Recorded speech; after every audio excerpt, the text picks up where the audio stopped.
Hi అందరికీ. ఈరోజు aloo curry ఎలా చేయాలో చూసేద్దాము. దానికోసం ఆలూని ఇలా కట్ చేసుకొని అందులో సాల్ట్ కొంచెం యాడ్ చేసుకొని ఒక విజిల్ రానియాలి. విజిల్ వచ్చాక ఎక్కువసేపు ఆలూని వాటర్లో ఉంచకూడదు, సపరేట్ చేసేసుకోవాలి.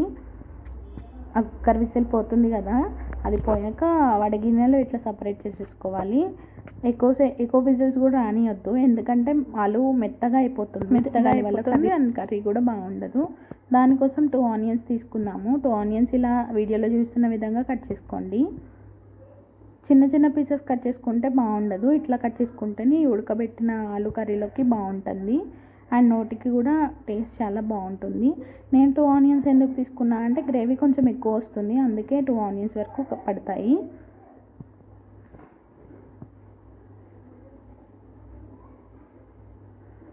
మీలో ఎంతమందికి ఇలా ఆలు కర్రీ ఇలా చేస్తే ఇష్టమో కామెంట్ చేయండి. నాకైతే ఇట్లా ఇష్టం ఉండదు, ఫ్రై ఇష్టం. మా హస్బెండ్ ఎక్కువ తింటారనమాట, ఇట్లా చేస్తేనే తనకి ఇష్టం.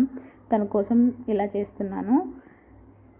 2 పచ్చిమిర్చి యాడ్ చేయండి. ఇలా సన్నగా స్ట్రైట్లో కట్ చేసుకొని యాడ్ చేయండి 2 పచ్చిమిర్చి.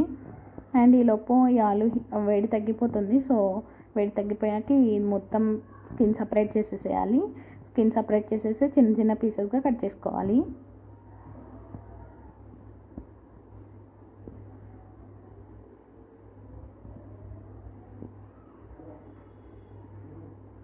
నేను చూపిస్తున్న పీసెస్ అయితే బాగుంటుంది, ఇంకొంచెం పెద్దవి కూడా కట్ చేసుకోవచ్చు. నచ్చిన వాళ్ళు ఆలు పెద్ద పెద్ద పీసెస్ ఇష్టం ఉంటే కనుక అట్లా ఇంకొంచెం పెద్ద సైజులో కట్ చేసుకోవచ్చు. లేదంటే కనుక ఇట్లా కట్ చేసుకుంటేనే కర్రీ బాగుంటుంది.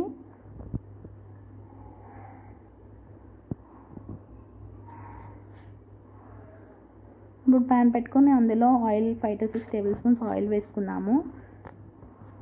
ఆయిల్ హీట్ అయ్యాక పోపు దినుసులు ఉంటాయి కదా, అవి వేసుకున్నాము. ఆవాలు అండ్ జీలకర్ర. ఆయిల్ కొంచెం హీట్ అయింది, ఇప్పుడు ఆవాలు అండ్ జీలకర్ర కొంచెం యాడ్ చేస్తున్నాను. అది చిట్పట్టమని తర్వాత పచ్చెనగపప్పు కొంచెం 1 టేబుల్ స్పూన్ యాడ్ చేస్తున్నాను. కొంచెం ఎక్కువైనా బాగుంటుంది కర్రీలోకి. ఇవి కొంచెం వేగాక ఆనియన్స్ అండ్ మిర్చి కొంచెం ఫ్రై అయ్యే వరకు వేపుకోవాలి, కలుపుకుంటూ వేపుకోవాలన్నమాట. దానికోసం ఇలా కలుపుతున్నాను. ఆనియన్స్ అన్నీ ఇట్లా సపరేట్ అయిపోతాయి కదా, కొంచెం బాగుంటుంది కర్రీ అయితే. మరిన్ని వీడియోస్ కోసం మన ఛానల్ని సబ్స్క్రైబ్ చేయడం మర్చిపోకండి. నేను వెల్లుల్లి మర్చిపోయాను అనమాట, అందుకే కొంచెం ఆయిల్ వేసి వెల్లుల్లిని ఫ్రై చేస్తున్నాను. ముందు వేసినా పర్లేదు, మర్చిపోతే కనుక ఎలా అయినా వేసుకోవచ్చు. దానివల్ల ఈ ఆనియన్స్ ఫ్రై అయ్యేలోపు వెల్లుల్లి కూడా ఫ్రై అయిపోతుంది, సో ప్రాబ్లం ఏమి ఉండదు మనకి.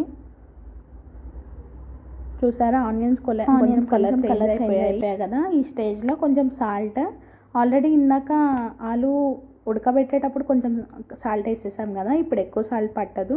సో 1.5 టేబుల్ స్పూన్ సాల్ట్ వేసాను. అండ్ కొంచెం లైట్గా టర్మరిక్ పౌడర్ యాడ్ చేద్దాము.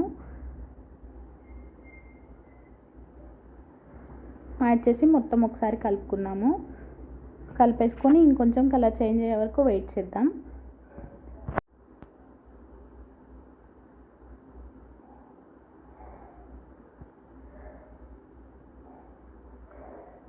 ఇప్పుడు కలర్ చేంజ్ అయిపోయింది కదా, ఇందులోకి కారం యాడ్ చేద్దాము. ఆలు వేయకముందే కారం అనేది యాడ్ చేయాలన్నమాట.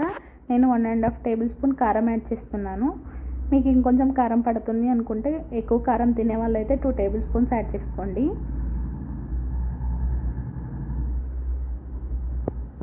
చూస్తుంటేనే చాలా నోరు ఊరిపోతుంది కదా, తినాలి అనిపిస్తుంది.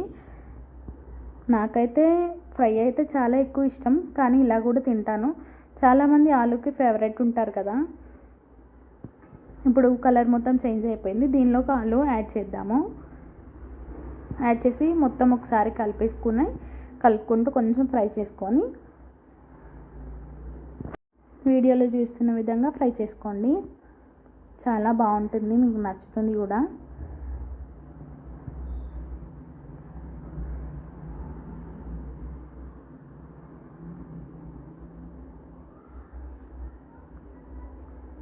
ఒకసారి ప్లేట్ పెట్టేసుకొని ఒక 2 మినిట్స్ అలా వెయిట్ చేసి తర్వాత ప్లేట్ ఓపెన్ చేసి చూద్దాము. ఇప్పుడైతే 2 మినిట్స్ తర్వాత నేను చూస్తున్నాను. ఆలు కర్రీ అయితే రెడీ అయిపోయింది. ఇందులోకి కొంచెం కొత్తిమీర వేసి గార్నిష్ చేసుకుందాము. దానికోసం కొంచెం కొత్తిమీర యాడ్ చేస్తున్నా. యాడ్ చేసేసాక ఒక్కసారి కలిపేసుకుంటే ఆలూ కర్రీ ఫైనల్లీ రెడీ అయిపోతుంది.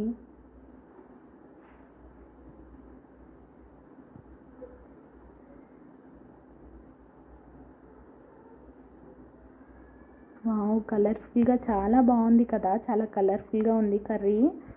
ఇలా ట్రై చేసి చూడండి, చాలా బాగా వస్తుంది, బాగుంటుంది. Thank you guys, bye.